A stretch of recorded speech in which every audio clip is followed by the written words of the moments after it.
is being live streamed. The agenda and background information for tonight's meeting is available on CA's webpage. Please mute your microphones unless speaking. Speak clearly and slowly so that everyone can hear you. Please be courteous. When you do speak, please state your name. I have your pictures on the wall here, but I might not know who's talking because it's not easy to see. And please use the chat feature to be recognized to speak. I will introduce each item on the agenda. We have no votes scheduled for this evening. And, excuse me, I will now call the roll. Sherry? Present. Jenny? Yes. Dick? Here. Lynn? Here. Tina? Here. Jess? Here. Alan? Here. Renee? Here. Andy? Here. Lakey? Here. And Janet, I'm here. Okay, so now, announcement of special and closed meetings to be held. We had one closed meeting on May 13th, 2021. In attendance were, oh, do I have to go through? Sorry. Bolton, Boyd, Dubois, Duval, Egan, Evans, Horn, Klein, Stack, Thomas, and Zaret. The vote to close was unanimous.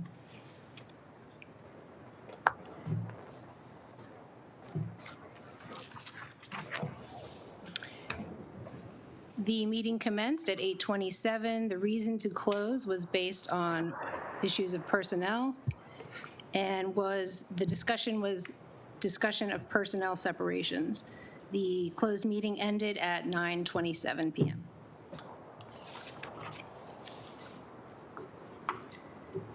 Okay, may I have a motion to approve the agenda?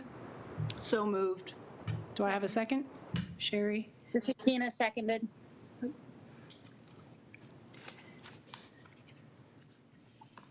All right, any objections? All right, the agenda is approved. We will have, so resident speak out is currently only available virtually, and I believe we have one resident this evening. Nina Basu. Fantastic. Hi, everybody. Nina Basu here on behalf of the Inner Arbor Trust today. Though, as I think all of you know, I am a Columbia resident and a Long Reach resident. So I am just here today to thank the CA board and Lakey, Dennis, and their staff for all of their support as we've reopened from the pandemic. I know you have the report from Lynn and Janet, but I really wanted to take this opportunity to give the CA board a brief update on how we are all working together to try to re-energize Symphony Woods and bring back not exactly what we had in 2019 since the world has changed, but certainly a great set of opportunities for the entire community. First, I want to recognize Dennis and his team for how they have supported us and how we have all worked together to help use some of the funding that the trust was able to obtain from outside sources, both small things like some bike bollards and things that are coming in, some picnic tables that have been installed already, but also some large things like the east-west pathway that we're working on together to install, fully funded by Howard County. Next, I want to thank Dan Burns and his team, particularly Vicki Burns, who has worked with us to have two different community opportunities with CA in Symphony Woods. First, CA has worked very closely with us to start a new free series, the West Side Happy Hour concerts, which are small events on the west side of Symphony Woods in cooperation with CA and the Howard County Chamber. They have been a lot of fun. We've only had one so far, but we have one planned for every month through October. And there's a lovely yoga class that goes on in the middle of that event. And we sold out that yoga class within days. So there's a real community desire for this type of activity. And also Saturday morning community yoga on select Saturdays. We really appreciate CA coming in and helping us activate that space. Finally, I do want to let this board know that as of yesterday, we were able to find appropriate funding to restart towards the end of the summer our free community concert series. Right now, we are ready to announce next week 4 free community concerts, one of which is Spanish language, and 3 children's and family events that are, again, free of charge. That's just the programmatic side. I also want to let the CA board know that the trust has worked really hard with CA and with others to start the implementation of the 2021 concept plan. In about 6 weeks, a little less than 6 weeks, we've raised $25,000 as of today in hard pledges and cash, and we'll continue to raise money till the end of next month for our conservation landscaping project. That goes along with a $115,000 grant that we've obtained for conservation landscaping. We still expect additional funding that we've applied for to hopefully come through for additional site amenities, including benches and other pathway amenities. So I just wanted to thank the entire CA board and particularly Lakey, Dennis, Dan, and their teams for their support. And, just say hello and answer any questions you might have. Thank you, Nina. Do any board members have questions?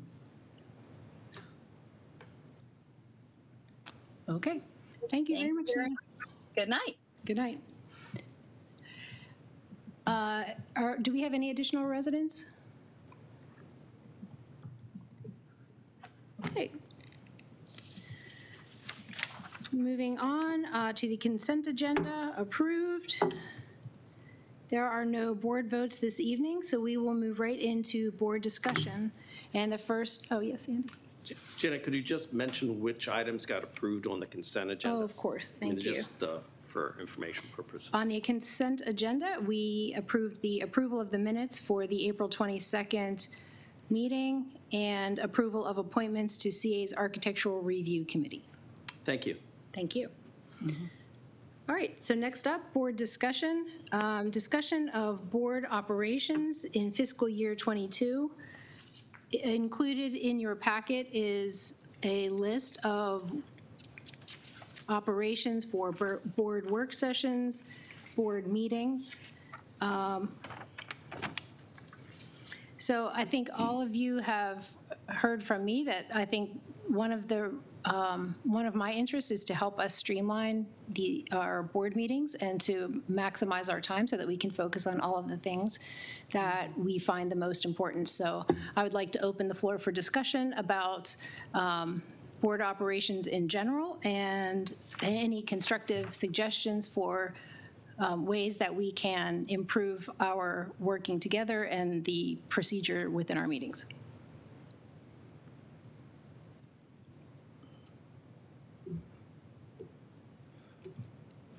Maybe that's too big of a topic for. Everybody's happy. Everybody's happy. Well, so there are 2 things that I was thinking of since no one else is speaking.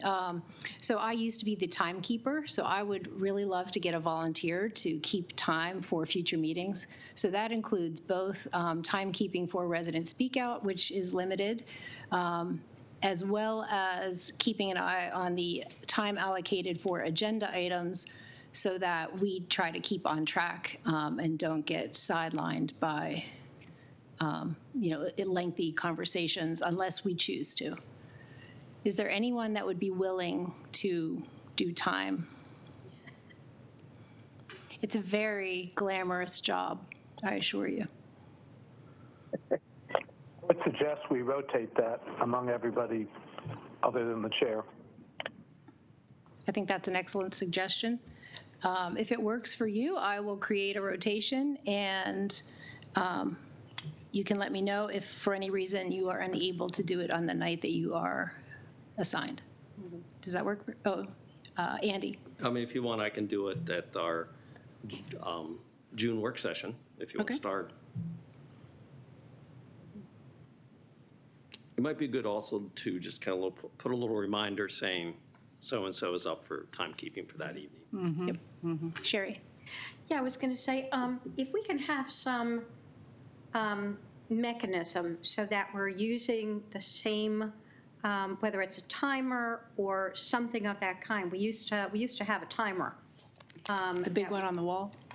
I was going to say, I'd mentioned a countdown. I think often having a big digital clock that has a second, is that what you're thinking of? Yeah, that's what the board used to have way back when. But when we were in this room, at least some sort of handheld, something where you can set it to 3 minutes, you can set it to a particular sound. We'll make it sound nice. It won't be a terrible buzzer.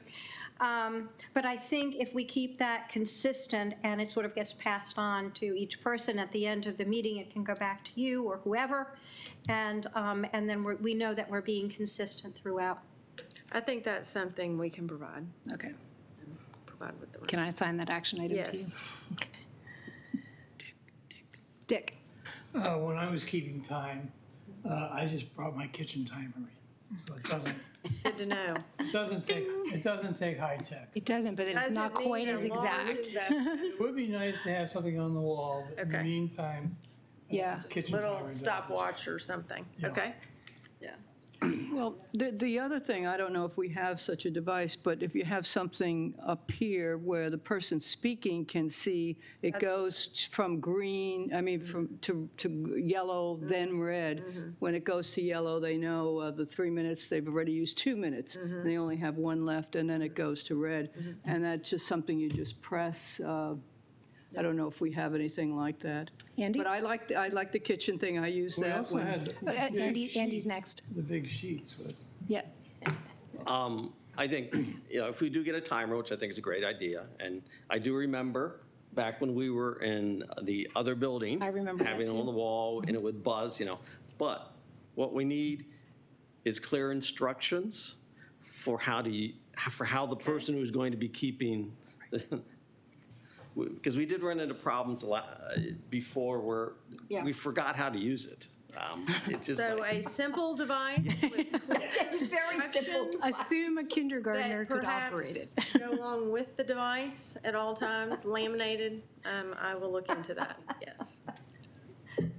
Did anyone else have a question? So we're going through the meeting, whatever, this page. We're on discussion of board operations Okay, right now. so my comment is that when I go to other meetings and there are participants in the meeting, like the board, and then there are observers, the observers are not in the picture on the screen. And here, sometimes we have observers that take priority over the board members. And that, to me, makes it very difficult to converse. Yeah, so we could, And I think that's, I don't know, I don't want to go any further than that. we can certainly look into it. I'm not sure that Hangouts has a configuration, but we can see if there's an opportunity for that. I can follow up on that and get an answer. I don't know. One other thing comes to mind is just manually doing pinning. And we could provide instructions if that is the only option, but I can certainly see if there's a priority order option. Sherry? I had another idea in thinking back over our board minutes. We have formal board minutes, and then we have a formal record of votes that were taken, for example. But we don't have an informal record of what was discussed and if something, and where that discussion ended. So when it comes time to pick up a topic, we have very often been sort of bollocksed in terms of where did we leave it and what were the discussion points and what possible next actions could be taken. So I'm thinking of, is it possible to some way just have a summary paragraph. Maybe this is a recorder for the group who would just write a summary paragraph after a meeting. So this is what we discussed. Here are some of the main points, bulleted, not paragraphs, just bulleted. And next actions. So where did the board leave a particular issue? I think that would make it a lot easier for us to track where we are with issues. That's just an idea. Alan? Yeah, a couple of things. One is just a reminder that the timer idea is not just, or even necessarily primarily for resident speak out. It's also for us to keep track of how much we're spending on different topics. And the other, we could, this last idea, we could hire Nancy McCord to come back and take. And continue Nancy's notes forever. Oh, yeah. But the Should I put you down for that action item, Alan? Zoom has the ability to do two things that I don't think this platform does. One is people can move the pictures around. So if I want people at the top of my screen, I can move them there. And it also has the ability to hide non-video participants. So we can do that as well. But I don't think this platform has either of those capabilities. That's it. Thank you. Dick? I like Sherry's idea, but I worry about having two sets of minutes, because one of them has to be the official minutes and the other one can't be. And in the past, when I've taken minutes on meetings, for example, on our closed minutes, I made sure that next steps and things like that were covered in the minutes. So maybe we need to look at the format of our minutes, and so we have one set of very accurate and thorough. And when I do minutes, I like to make sure that discussion is covered to some extent. You know, who said what and why, and get a little into it. So there is a historical record that people can look at when they try to figure out what we were working on. Lakey, did you? Yes, I had a couple of notes outside of what was captured in, kind of what happened in FY21. One kind of parameter I have seen be helpful is a kind of limit, or at least a definition of what additional comments are. So sometimes somebody might have a comment or question, and then there is a string of, additional comments that is not actually a clarifying question or a follow-up action. And often that can be a time management challenge. So perhaps if we attempted to define some parameters of what additional after the first speaker or after the presentation, if we could come to some consensus about those guidelines, that might also help with time management. And then I did have one other item. I have had reference, and I have seen them, and I think everyone in here is probably familiar. They might be new to Tina Horn as the new board member, but there were civility principles adopted by the board as a whole. And I was curious if, as far as I know, they were never amended or said, these go away, so to speak. So I thought that might be something that could be worth bringing back to the forum. I don't know in what way, if that's just something that is mentioned or if that's something we sign, but at least from what I've seen, they seemed like good sound, respect each other, don't interrupt, really make sure that we're talking about issues and not individuals, kind of general principles like that. So, and they already are on the books as being adopted by this organization. So those were my two suggestions. Jess concurred. Dick? Yes, and while you were looking at everybody else, Janet flashed them. Oh, okay. The way we used to do this is Andy would read them at the beginning of the meeting. Okay. And I think they're pretty. I mean, they seem like good principles to me, so I don't know how to incorporate, but I at least wanted to bring it up. I don't know that we need to add anything to them. And they worked for us for years. Ginny? Yeah, I wonder if we want to consider applying a time limitation to actually the board members. When a resident speaks, that's a time have one. limitation of 3 minutes. We So have a time limit of 1 minute. is that known? Actually, 30 seconds, I take that back. 30 seconds for a Yeah. follow-up question, 1 minute for the resident to And do we continue. want to enforce that? So, okay, I just want to, I was trying to say, do we want that? Okay. So it's on the books, it's just a question of Is it enforcement. enforcement? Right. Okay. And I don't know if Tina is aware of that, so So I will, trying to figure out with new board members what we've told you. that's right, everything. Andy? No, I just wanted to say, yeah, we used to read them, and the difficulty is, after about 3 or 4 years, people got tired. Hearing them. Yeah. Oh, yeah. Yeah, and that's why we stopped reading them. Maybe we can sprinkle them in there. Yeah, or, have a couple copies around, or just, even just a reminder that, remember, we have civility principles, read them, they're in front of you or something. Jess? Oh, and then Tina? Well, I was going to say Tina has her hand up, and I think one thing that we're going to have to try to figure out is if we're doing hybrid meetings. When we were doing all virtual, we were putting names in the chat and using that for who was going to speak, and that worked pretty well. But when we have some people in person and some people virtual, I feel like that's going to be a challenge. So I don't know if that's another job for someone to take on, is to notify you when someone wants to speak. Are we going to use the new raise hand feature because that wasn't here before? And is that something Tina, else? You're on twice. We want to consider. So I think we need to just revisit that a little bit and make sure that we're clear on how we identify that we want to speak and how that's going to be managed in the meeting. Yeah, I agree with that. And I would ask that the board members online put their name in chat because it's I can't tell who raised their hand first if everyone just raises their hand. So if you put your name in the chat, then at least they're in the order that folks have asked to join. So Tina, you're up. You're muted, though. Thank you. I am struggling to get into the chat on my phone and use my computer.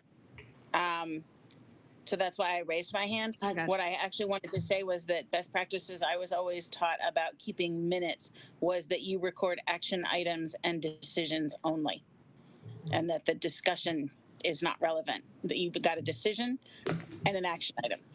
And those are the two things that get recorded. Thank you.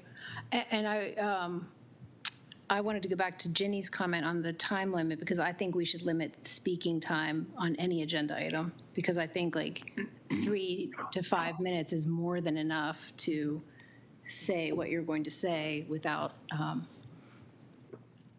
continuing to repeat the same kind of things. Alan? Yeah, I have no stock in the Zoom company, but Zoom actually puts people, when they raise their hand online, up at the top of the list and puts them in the order that they raised their hand. So I was going to suggest that we use the hand raise feature if we are online, but if that's not helpful in this platform, we can continue to use the chat. In terms of minutes, I get that most people will say that best practice is exactly what Tina said. However, that leaves that huge gap that has already been pointed out, that we lose the memory of what we talked about and why we talked about it and our thoughts. I mean, it's one thing if we were meeting every week or every day, we could keep that thread, but we only meet once or twice a month, and that makes it difficult to keep remembering, and so we lose a lot of things, fall through the cracks, and we end up repeating our discussions rather than continuing them, picking up at a place that we left off. Andy? Over. Yeah, I second what Tina said in that we should keep our official minutes to the best practices. But, we do talking points at the end. And maybe that's the place to put as Sherry said, a very brief, the board talked about this in just a couple bullets. And we all get the talking points, and that's part of, so maybe instead of trying to put it in the minutes and then we get into arguments, who actually said what and all that type of thing, which I've had before. We could just put in the talking points for what did we discuss and were there anything. But just keep the minutes as the official record, as Tina said, best practices. Dick? Well, we do have the video for the Yes, we do. official record. Yeah. And so maybe if we did, as Andy suggested, make the talking points a little more specific, we can always go back to the video if there's a question. Sherry? Yeah, I was going to say that the talking points usually, at least at this point, have been limited to just decisions that were made. But it would be helpful if we knew, for example, we talked about a topic, it was a first discussion. Even something like that helps us to track whether we were in a first discussion, a second discussion, whether more information was requested. That would tell us where we stand with a topic. And for example, if board operations has to schedule additional meetings, we would know how that comes up and would be able to address it in a more timely fashion. So I think that's one of the parts of that summary that could be helpful. But I think Andy has a good idea, is just add it to talking points. But I also liked your idea about the action items, because I think that's key. I think we do have things that we talk about here and we say we should, and that's where it ends. And so, Lakey already has two. So, Renee? Can I ask a question? Andy, didn't you have like a log or spreadsheet?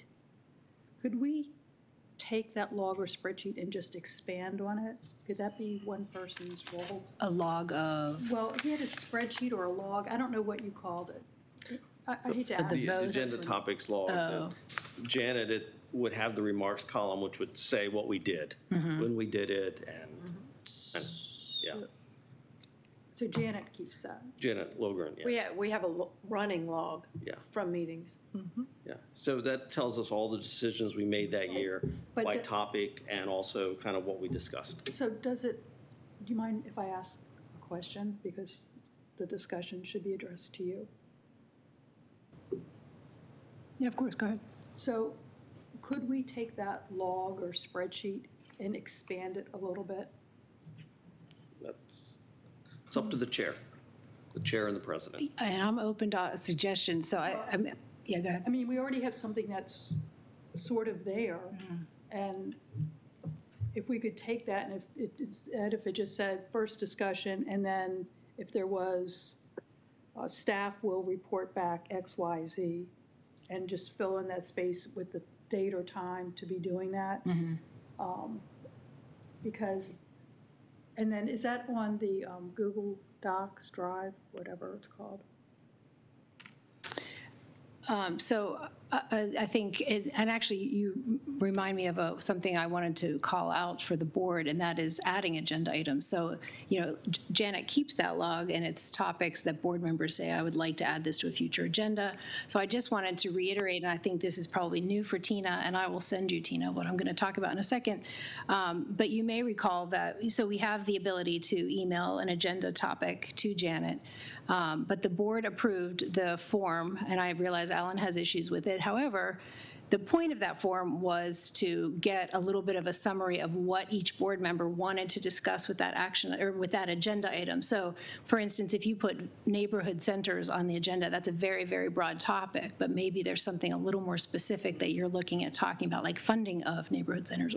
So that form was designed to focus the discussion. And so that is the other way that we can get items on future agendas, is by completing that form. So Tina, I will share that form with you. And the thing is it's not the form itself that's important, it's just the information in the form. So like if you don't have the form, you can just put the information in an email and send it to the board. It's not, the process is not the important part. The information is what is the important part. And Janet? Alan's next. Alan? Yeah, thank you. I noticed Jess's suggestion in the chat that perhaps if we appointed a board secretary, I'm wondering about hiring a board secretary or adding that to the duties of the current person, people who take than just have a separate set of, we have the official minutes that get pulled from that, and then the more informal list. And I guess my question, Andy, I'm not clear why you said a particular was the decision of the chair and the president. What authority gave the chair and the president that authority? Andy? The tool was created by the chair and the president. I mean, it wasn't officially adopted by the board as a policy or anything like that. And so generally, it's just been the chair and the president, and the president, of course, involved because Janet got the assignment to keep it up to date. So that's why, Alan. I mean, it's never officially been adopted by the board, and so it's just been the chair and the president.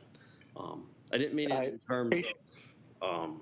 Andy, I think we need to be really careful about adding powers that we haven't actually given to anybody.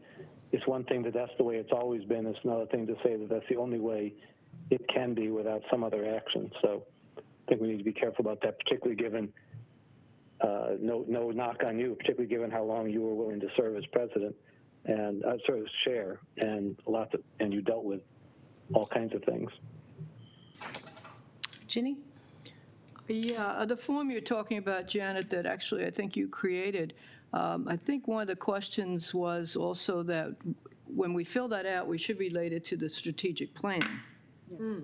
if Yeah, that's one possible. of the items, yes. So that was a good point.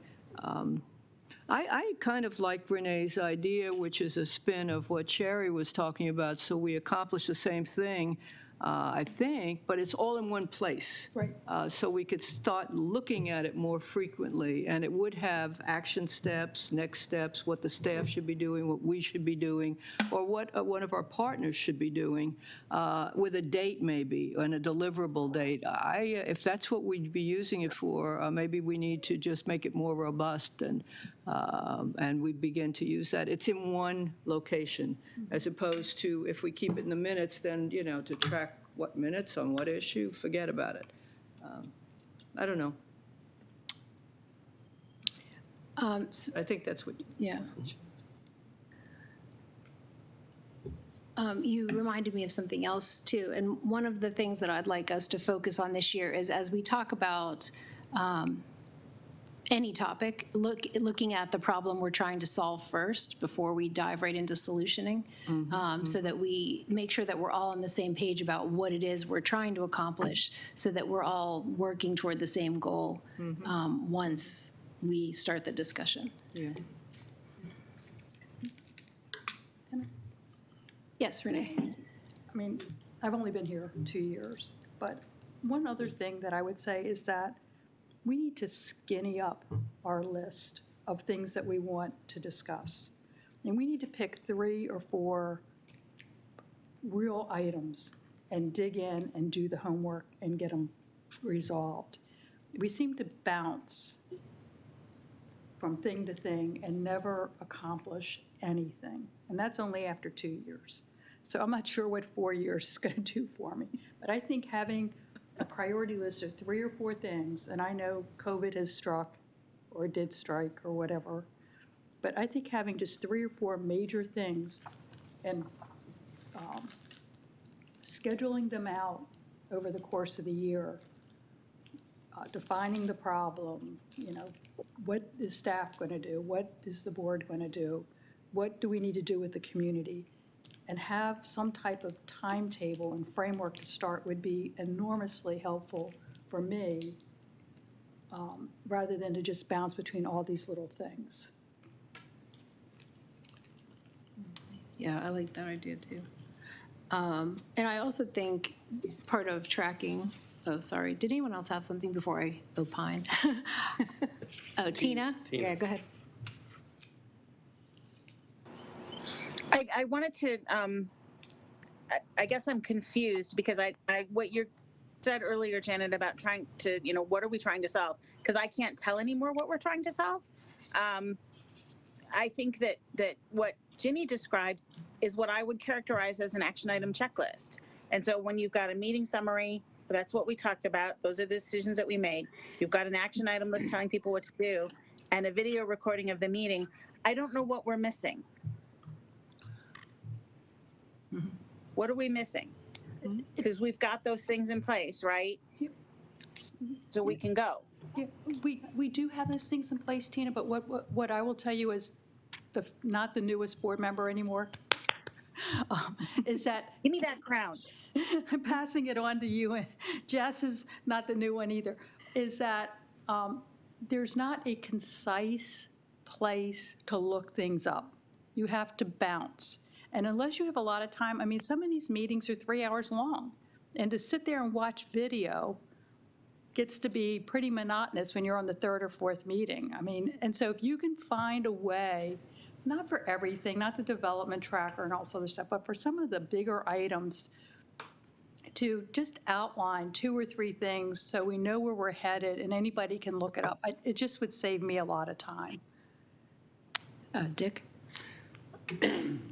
First of all, we do have a list of things that Andy put together. Yeah, 10 of which we've already talked about at least 3 times. Well, no, we have a list, and as Renee has suggested, we should simply prioritize that list. And we danced around this, but we have to pick out what's important. We have a BOD meeting coming up, not BOD, BOC meeting coming up, where we can take a look at that list. And it's unfortunate we haven't prioritized anything yet, but we should take a look at that list and feed it into the agendas for the coming 3 meetings. And we've been going around a bit on this, and it seems like we want to come up with some action items. And we're getting pretty close to the end of our discussion here, the time allotted. Do we have any action items? Is there somebody who's going to do something at some given time? Well, I'm going to send the form to Tina. I've taken notes on, we obviously as a board have to come up with some ideas. Everyone has thrown out ideas here, so no, we don't have action items from that discussion. Well, the action item is compile them and have a discussion. So that is the action item. That is, but the unfinished business list is a perfect example of solutioning things and not looking at the big picture. So they're like these little microscopic tasks where we need to be looking at it from the 100-foot level. So as a board, we're supposed to be talking about direction, strategy, connecting it to our visions, not identifying like, okay, we need to create another advisory committee for this because that's how we address it. I think we need to start a little bit higher and talk down. And I agree that we have to come up with a more narrowed down list.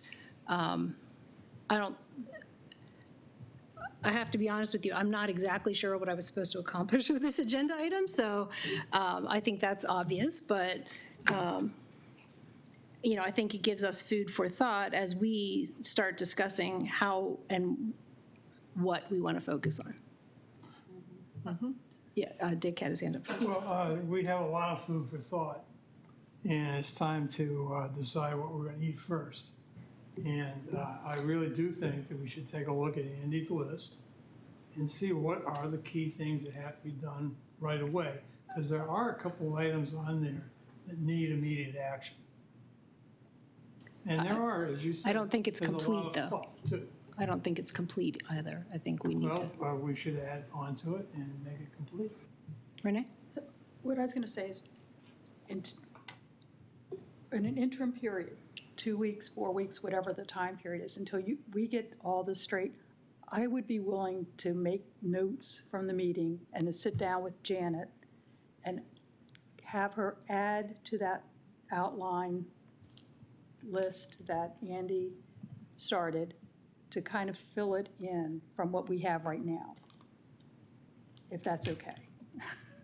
If it's not, I won't do it. I mean, yeah. Just to get it started. Sherry? Yeah, I was going to just address what you said, Janet, about taking the discussion up to the policy level. Right. And really where guidance is concerned, it's at the policy level. So a lot of smaller items can sometimes be linked under the examination of where an issue or problem might be. It may show up over here, it may show up over here, but what we're seeing are the small pieces of what's actually a larger issue.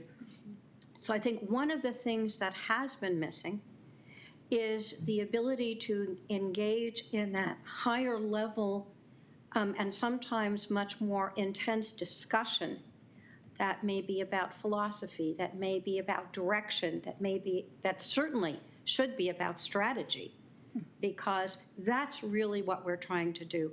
And our framework is our 5-year strategic plan. So the reason I like the form that you came up with so much is that it corrals our thinking into why is this important? What does it have to do with the strategic plan? And then what do you think we can do with it? And what action might come from it? If there's no action, then it really shouldn't be up for discussion. If it's not connected to the strategic plan, maybe it's something that's peripheral and something that can be dealt with by the staff or can be dealt with in an operation. Not everything is going to come back to the board. But I think that helps to winnow out what that higher level discussion needs to be. Thank you. Alan was next and then Leaky. Alan? I want to add my voice to the higher level discussion. And I'm wondering, I've often wondered if some of the things that we have on our agenda are really, and I don't know that anybody deliberately did this, but ways to keep us busy and out of the staff's hair. And I wonder if this is a opportunity for Lakey, you to get your hands around what you see as the major things, and it would have to be collaborative, we'd have to agree, but where you would like guidance from the board, what you're expecting, and we can always say, well, no, we don't want to do that, or we need to do something else as well. But that would be one avenue I would take, is Lakey's fresh look at the whole issue and help us, point us, because there's so much history and so much habit that we get into of, oh, this has to fall in this month, this has to fall in that month, this is the next thing. And we need to get jettisoned, as you've said, a lot of that minutia. Lakey? I would be thrilled to take that on as an action item to make some suggestions. The comment I did want to say, kind of still connected to this, is I do think meeting preparation can also, meaning all of, a lot of product is developed by staff often, and the more prepared that everyone can come into the room, I think the easier we can lift that discussion up to the strategy level if everybody has versed themselves on the material. I do think that, and again, just as a best practice, that's often where time gets off track quickly, is if we're kind of representing the information. So both in terms of the cost of the staff producing it in the first place, but then kind of recapping it again. So I think outside meeting preparation is a key to success there. Thank you. We're just about at time. We're out of time. Yeah. Sorry. Did you have one final comment? Nope. Okay. Nope, I was just going to say we Thank you. we passed our Yep. 30 Moving minutes. on. Thank you. But what happens next? We move to the next agenda item. I mean, so we've been talking for an hour. Have we concluded Half an hour. anything? Sorry. Have we concluded anything? Dick, what are you getting at? Could you be a little bit more specific? I'm trying to, we keep talking about philosophical questions and a lot of navel gazing going on here. There are things that have to be done. There are legal issues that have to be taken care of. That's There not are this agenda personnel item, issues though. This is that have board to- but no, no, no. operations. You're interrupting me, Janet. Oh, you're off topic, I'd Dick. just like to say, we have a list of priorities. We can look at that in terms of our strategic objectives. We can look at that in terms of, any sieve you want to put things through. But I think we have to come up with a list of things that need to be done, need to be taken care of. That's all I'm saying. And you're entitled to your opinion. That was not this agenda item, and that's what I'm saying. We were talking about board operations.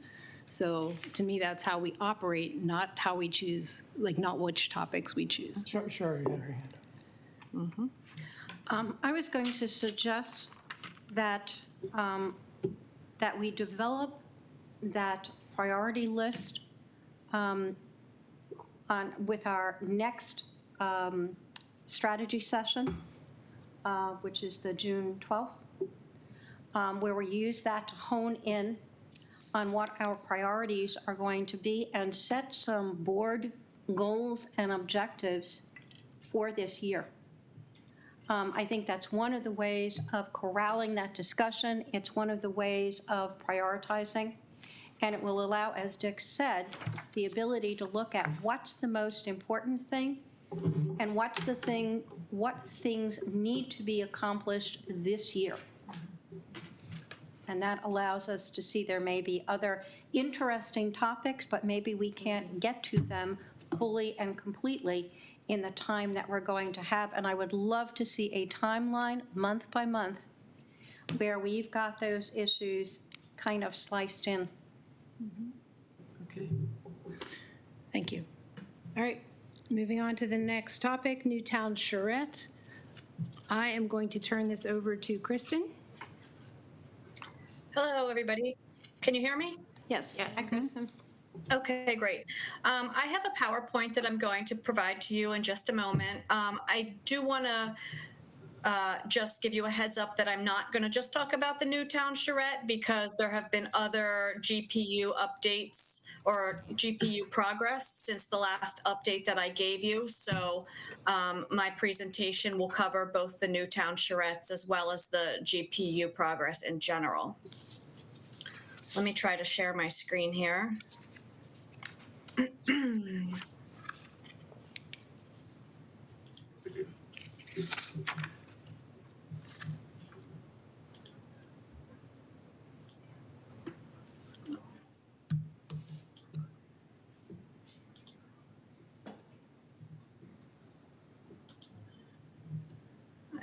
Can you see that? No. No. No. This is not my favorite.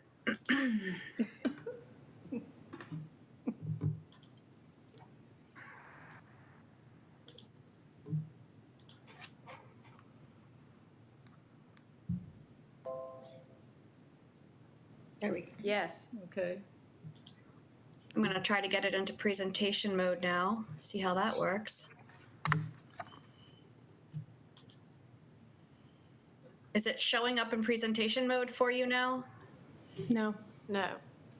Just Bella, can you do the screen sharing and then I will just narrate?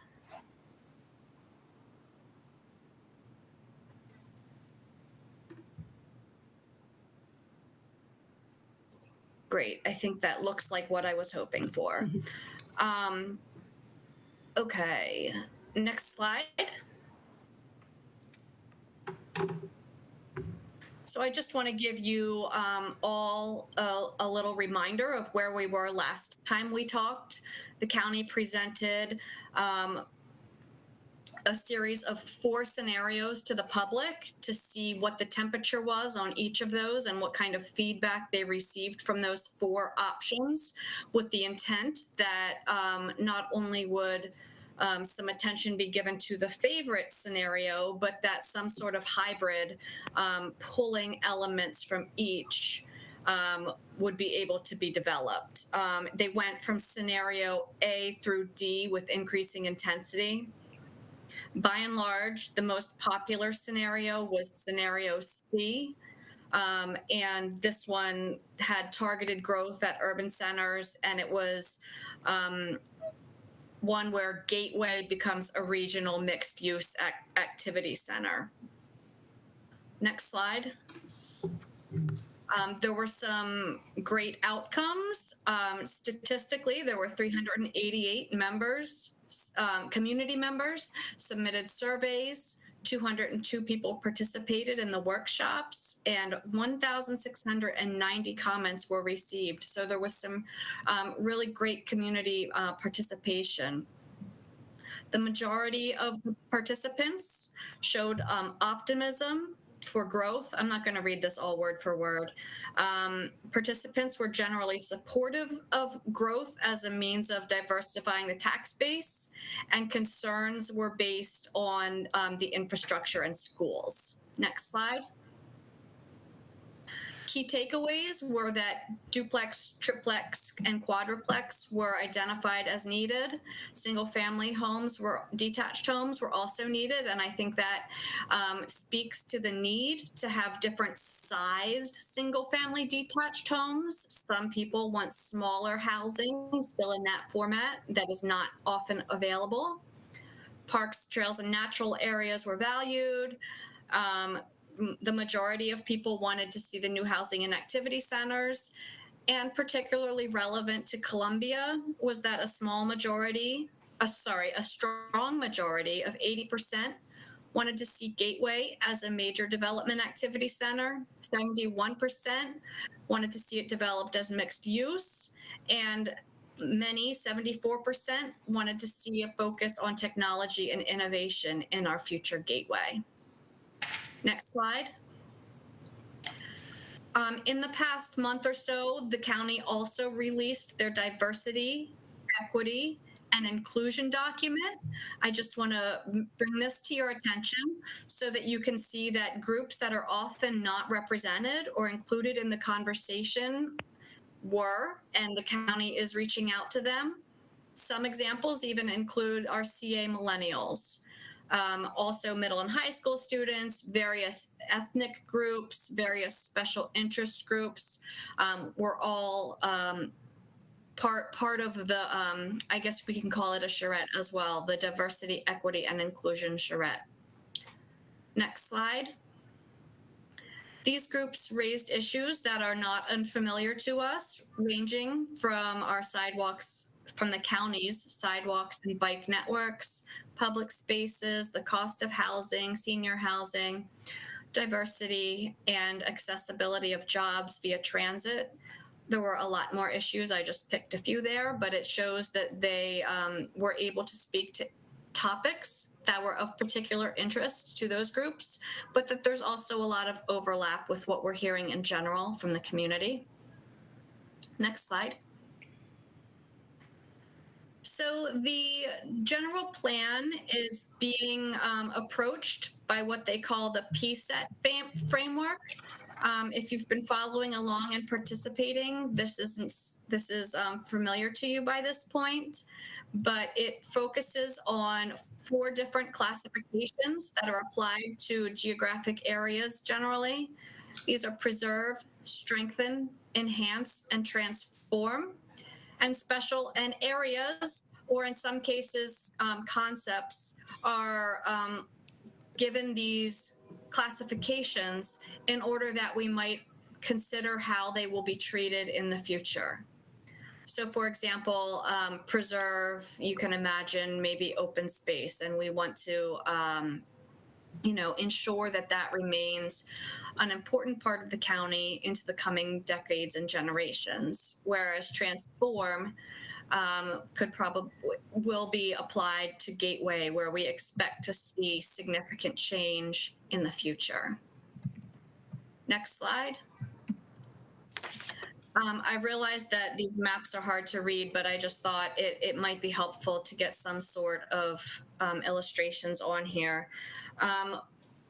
When the PSET maps were originally released, the public was afforded the opportunity to drop little dots on the map of the county. And if you participated, then you may have done this yourself, where they want to see preserve, strengthen, enhance, and transform. And the consultants took those dots and made some changes to the map. Some areas, for example, that were marked as preserve had originally been open space and parkland type spaces, and they enlarged that category to include historic districts that needed preservation.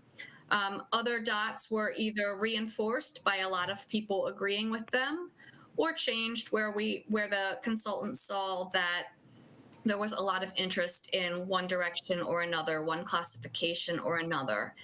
and they received 171 online comments related to the dots on the map classifying different areas in terms of the PSET classifications. Next slide. As part of those classifications, activity centers started to be identified, and I wanted to show this to you because it shows significantly that village centers are starting to be identified as activity centers. And of course, downtown and Gateway are significant activity centers in the county. This map will continue to be modified as we go along. I do want to note that the consultant is using the term neighborhood center in a way different than what Columbia and CA refers to as a neighborhood center. On these maps, neighborhood center is really referring to a small shopping area, perhaps like a village center that does not have any residential. It's really a single use shopping area, as opposed to the buildings that we call a neighborhood center. I and others have brought this up to the county and the consultants and expressed our concern that this could cause confusion. And so that term may be modified by the consultant, but at the moment on this presentation, when you see neighborhood center, just bear in mind that it is not one of our neighborhood center buildings, but it's a small commercial area. Generally just serving the immediate surrounding community. Next slide. This just kind of shows how different uses are starting to classify themselves into, or how the community is starting to classify them into these different classifications. You can see areas to strengthen and enhance, for example, the second and third categories are really residential neighborhoods that are doing well and just need to a minimal amount of change, improvement, attention in order to bring them into the coming decades.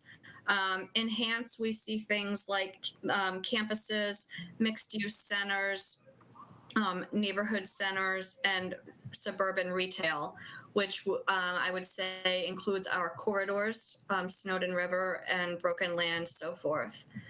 And again, transform, here we see downtown Columbia and regional center, and what regional center means is Gateway. Next slide. Now on to the NT Charettes. I hope all of you were able to attend one of the 2 Charettes in May. There were 170 participants and over 700 comments submitted. The May meetings were pretty introductory in that they asked some very standard questions, or questions that are really going to help them get into more depth in the coming meetings in June and August. So the feedback that they received at those meetings will guide them into June and then further narrow down the points of discussion in August. I do not know yet the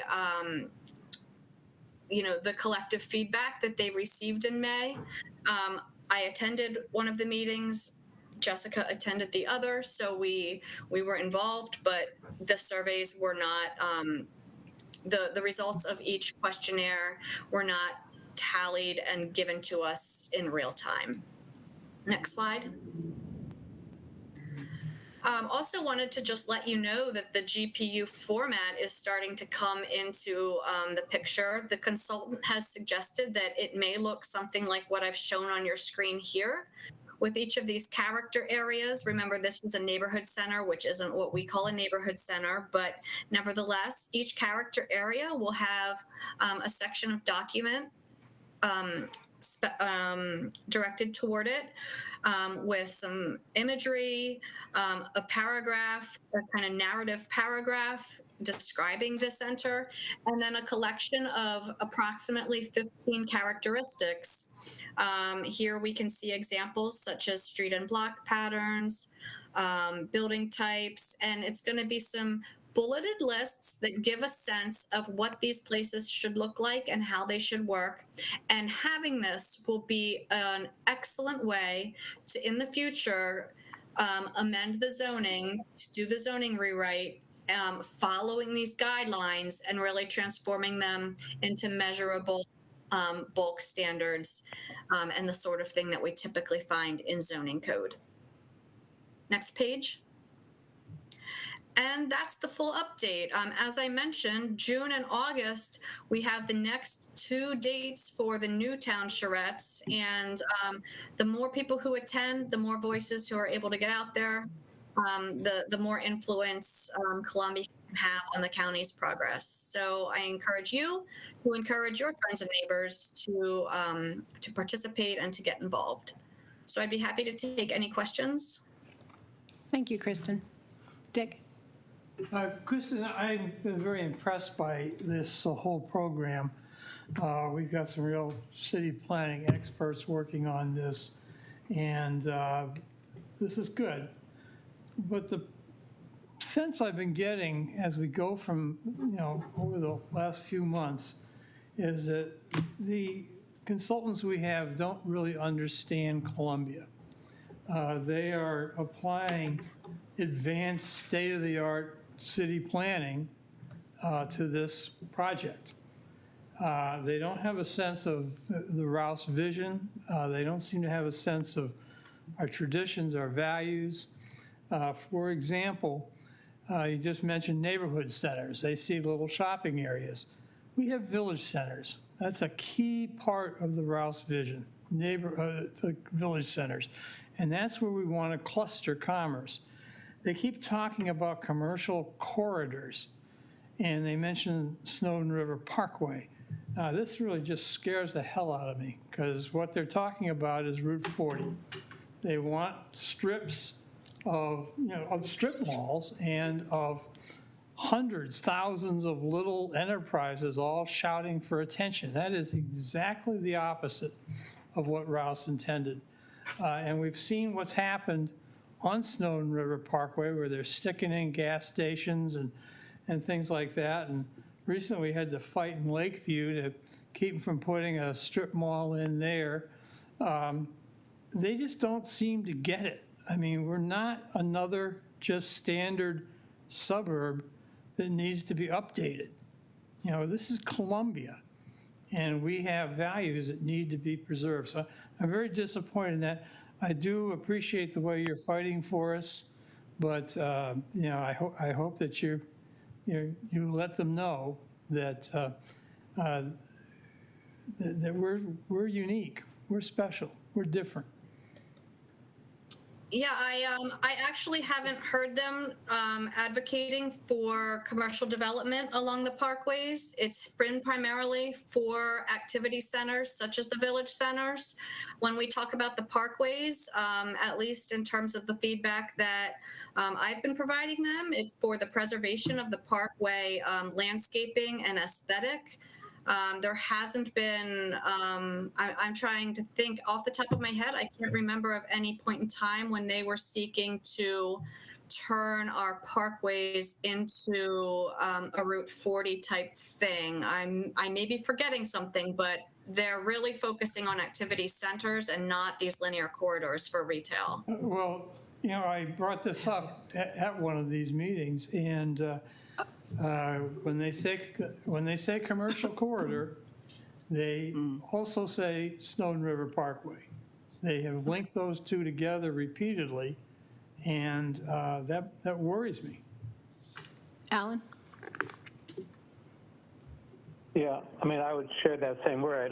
I'd also, though, point out that they're talking about all of Howard County, not just Columbia. So and that just points out the difficulty of having Howard County be in charge of Columbia's zoning.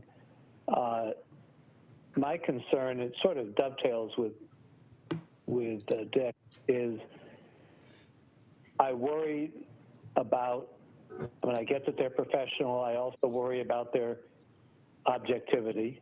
I'm not as worried as I thought I would be, but I am concerned. I want to make sure we're monitoring that they're not coming in with a sort of a wired sense of this, what Columbia needs. Related to that, I'd like to get your professional opinion. I don't think you were around for the Charette 12 years ago, or more than that now, 15 years ago,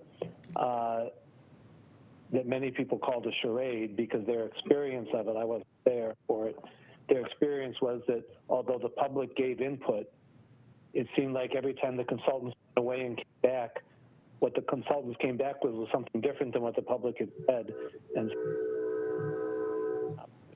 public had said. And I'd like your professional opinion on, I mean, obviously they're going to put their professional lens on things, otherwise we wouldn't need them. But I wonder how closely you see them as reflecting what the public has been saying as they've gone through their various iterations. Well, I think, Jessica, if you could bring up slide number 8. As I mentioned, the PSETS program that is the mapping program where people were dropping the PSET dots on each map, on the map. It started with the consultants' idea. You know, the activity centers that the consultants anticipated and the preservation areas were known, and then the participants were able to drop dots into where they wanted. So the community said, no, I don't want this to be transformed. I want that to be transformed, type of thing. And the map did change between the original map and, you know, before public comment and after public comment, the map did change. And the consultant has indicated that the map will probably change several more times between now and the end of this undertaking. So I do think that they are being responsive. The one example that I gave, which probably doesn't have as much relevance to Columbia, but is easy to understand, is the adding of the historic districts to the preserve classification. So other areas that were classified one way or not classified at all, you know, you know, the public sentiment is being listened to and the map is being modified accordingly. So I'm not terribly concerned that they are just ignoring what the public is asking for. Ginny? Okay, Yeah. thank you. Would you leave this up for a second?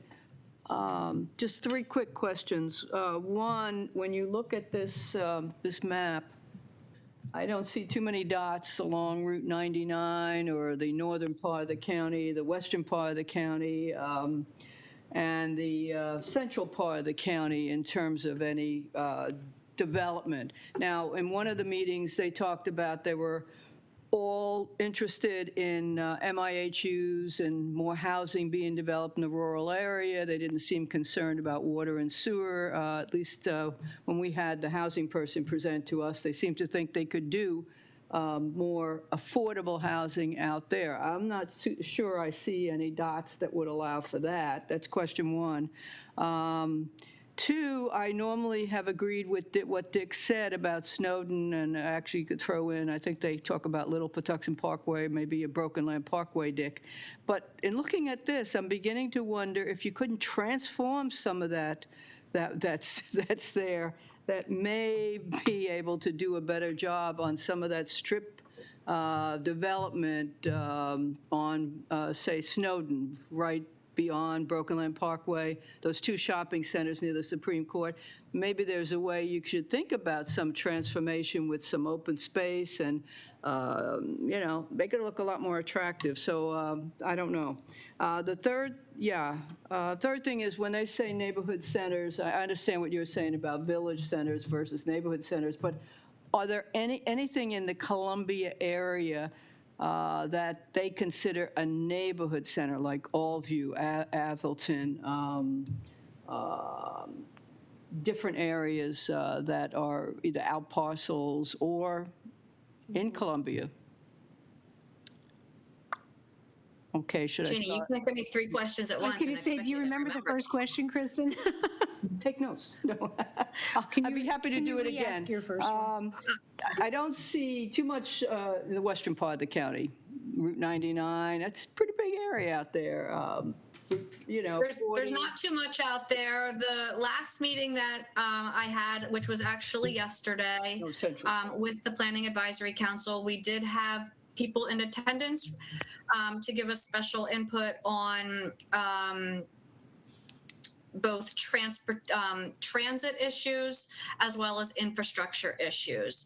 So those topics are still up for discussion and for learning in terms of the Planning Advisory Committee. And so, but bear in mind that the dots are really activity centers or well, I shouldn't say that. They're not necessarily activity centers, but throwing down a few random MIHUs does not necessarily merit a dot on the map. It's where we have more substantial development. So if an MIHU was going to be done kind of as an infill type of thing, which is what I think was more likely for the western part of the county, it wouldn't necessarily show up on this map. Well, it could also be done as part of like West Friendship, Lisbon, that area, that neighborhood up there as part of reinventing that or something of that sort. And you could have housing there, which you don't have now. But they're not even talking about that, is what you're saying, right? That's not true. They are talking about it. They aren't. I'll make a comment. Okay, about that. okay. I think your second one was more of a statement. So can you skip back to Second your was, third? yeah, transforming in Snowden and really looking at that. Okay. And the third is the neighborhood centers versus village centers. Are there any neighborhoods? So like all of our village centers would fall under their idea of what is a neighborhood center. Okay, but are there any what they consider little strips like Athelton or anything else within the Columbia geographic area targeted as a neighborhood center revitalization?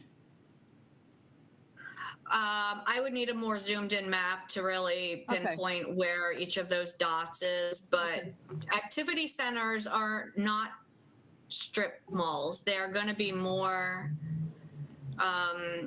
community spots, places where there's more going on than like 3 stores in a strip mall.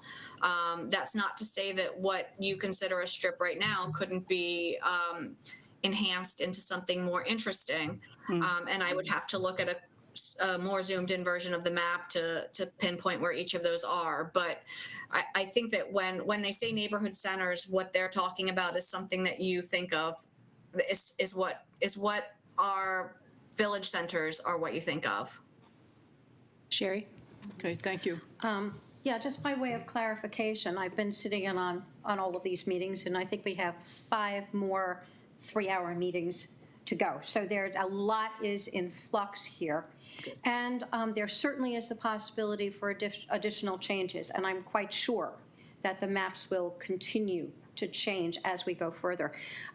One of the issues that was brought up from the very beginning of this discussion was about transportation.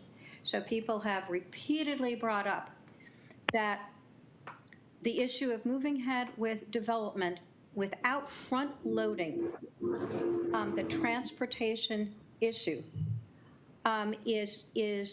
we are locked into this dance.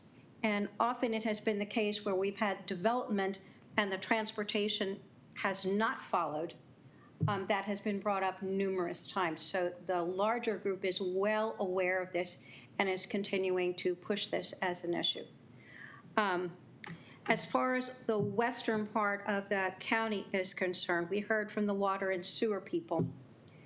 That was very interesting to talk about what the capacity is, what the capacity might be, the issue of climate change, and how that can impact in the future. And even in terms of Gateway, I thought this was particularly interesting. Gateway has been something that there's been a lot of positive sort of sense about redevelopment. But the redevelopment, depending upon how intense it might be, if you're talking about an 18-story building, given the capacity with water and sewer there now, we could not get a clear answer as to whether or not our capacity would be able to handle that kind of intense redevelopment, which was part of scenario D. And I thought that if you are talking about rebuilding the water and sewer system there, you were talking about a much more expensive proposition than what had been discussed before. So that was a revelation for me. I'm just talking personally here. There are a couple of other things I wanted to mention. This historic district designation, very strong feeling for preservation. And I kept thinking, well, Columbia's a little too young to be an historic district. And yet we have a very defined character, not only in our individual villages, but jointly in our 10 villages as a planned community. We're betwixt and between, and there's no category yet that Columbia fits into. So this is something that I am continuing to be in discussion with people about, particularly where the architecture of Columbia is concerned. Many people have rejected the 70s architecture and give it another 25 years and we're historic. So I'm just saying. Another point that was brought up that I thought was interesting. Sherry, we're at time, so if you could wrap up. Okay, just one more thing, and then we can email about this a little bit further. But very strong support throughout the county for green spaces, for the preservation of green. A lot of those dots that went on there were for green and for preservation, and the overwhelming percentage was around preserving what is currently being preserved, pathways, the addition of more green space, not less. And some comments about mixed use has not always been successful, so why do we keep talking about mixed use? I'm done. Thank you.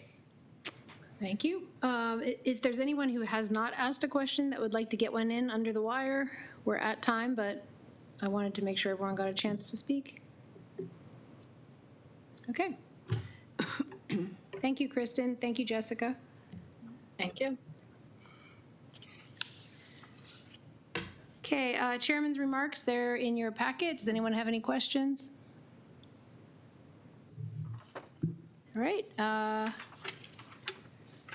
Moving on to reports and presentations. President's report is in your packet. Does anyone have any questions?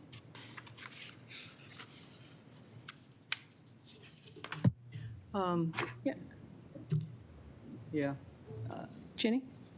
Just a quick question. Have you heard anything from the county on whether they're going to assist us with any funding from their $63 or $64 million money they're getting from the state?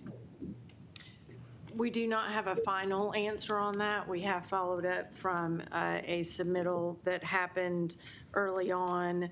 As soon as I have an update and an answer, I will be happy to share that, but we have not received one yet. Okay, because one of the issues is the outdoor pools, and it's getting late. Yes, those are all on the list in our Yeah. submittal, as you know. Okay, thank you.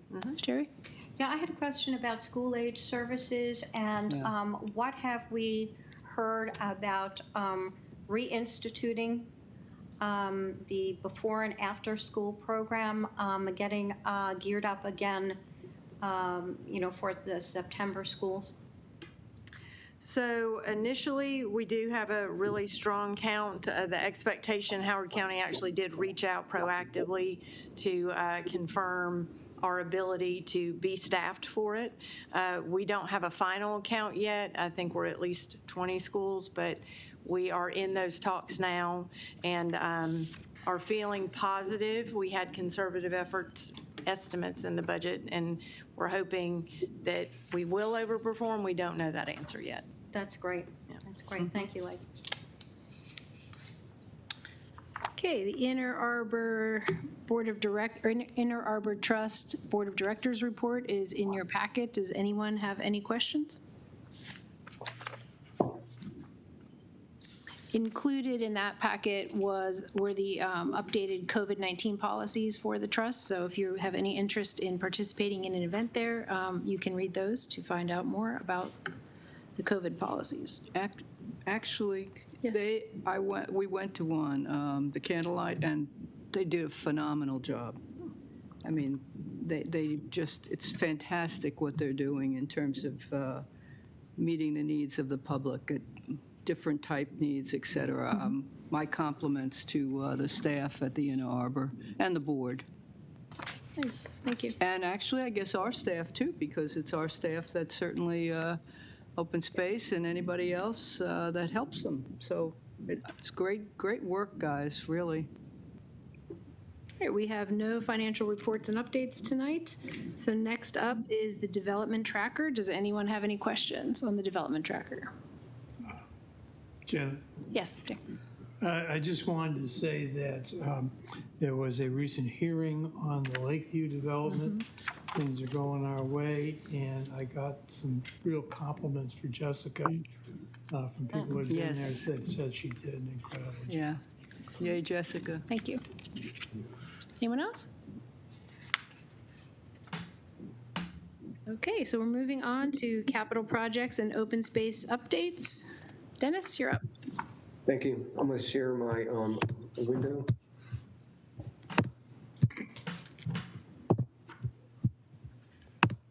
If I could, what I'd like to do is to run through the first group of slides. And I think these have been out there and you've seen these, and then focus today really on the volunteer program that we're trying to push out in open space. And there were a couple volunteer programs that we highlighted in this open space update, Columbia-wide and one in Long Reach. But what's interesting, today there was a small tech company in Gateway that had approached CA through the Member Service Center and then was sent to Michelle Miller and then on to open space. And they did a global corporate day of service in Columbia on some pathways and a stream reach. And what we're working on is trying to consolidate the volunteer program and create a landing page so that things like Adopt a Spot, Weed Warriors, the Global Corporate Day of Service, there are so many people in Columbia who are interested and so many great resources. It would be, I think, remarkable and terrific if we had one landing page for them to go to. Great idea. And if they want to volunteer to plant trees or to adopt a stream or Weed Warriors, Adopt a Spot, there is one place for them to go. And I think, we work with a lot of people already, but I think that program could really grow. And that's going to be one of our focuses in open space as we move forward into the year. And last but not least is our good friend John McCoy, who has a short update on cicadas. And I'm told that sometime in the future, they're actually something of a delicacy, and we might see that in the future.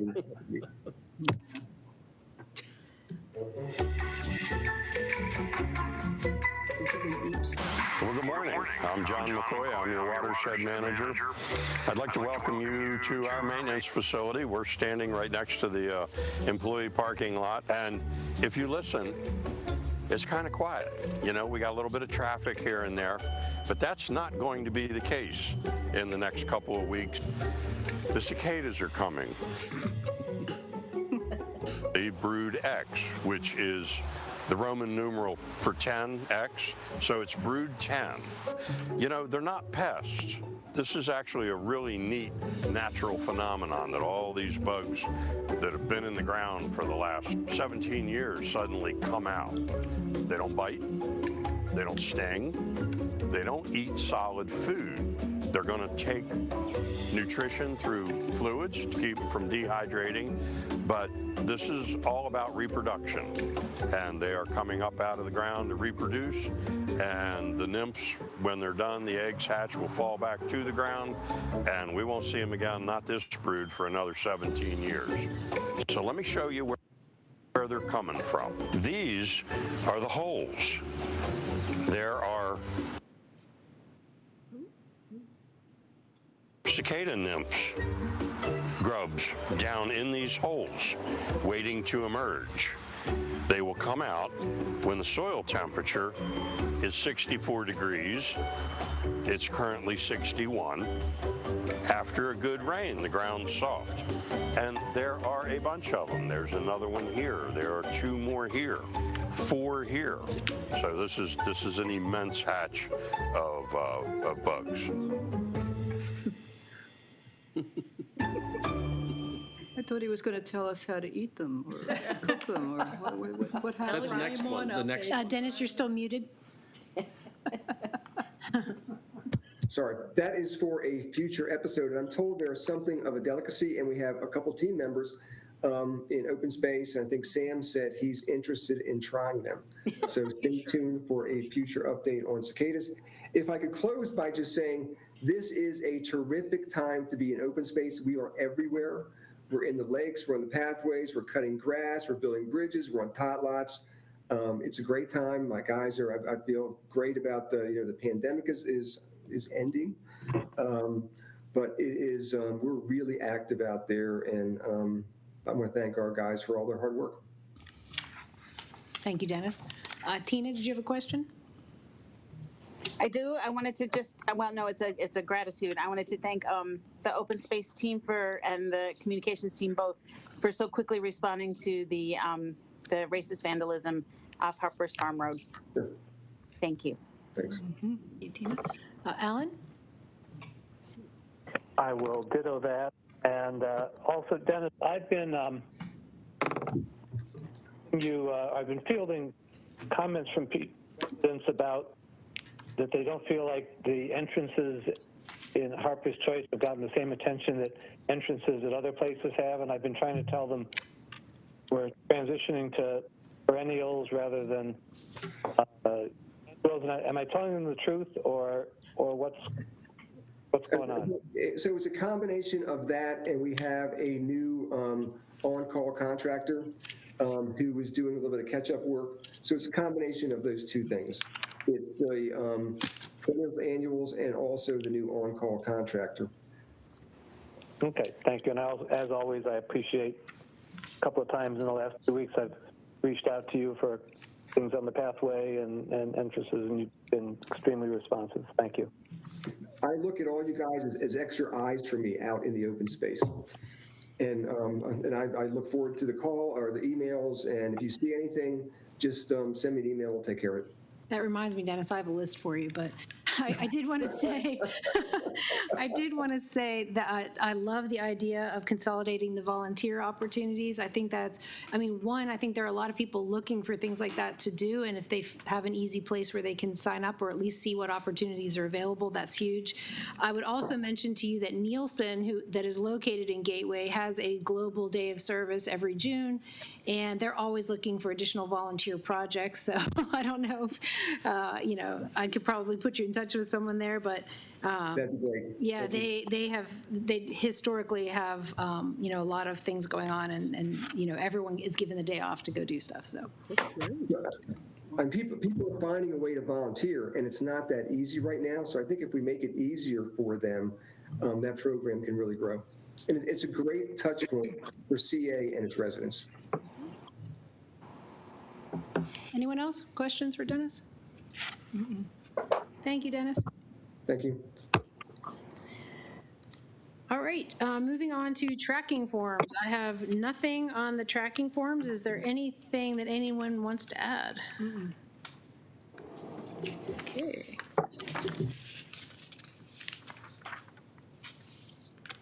Okay, proposed new topics. Is there anything that anyone is interested in adding to our list of things to consider for agenda items?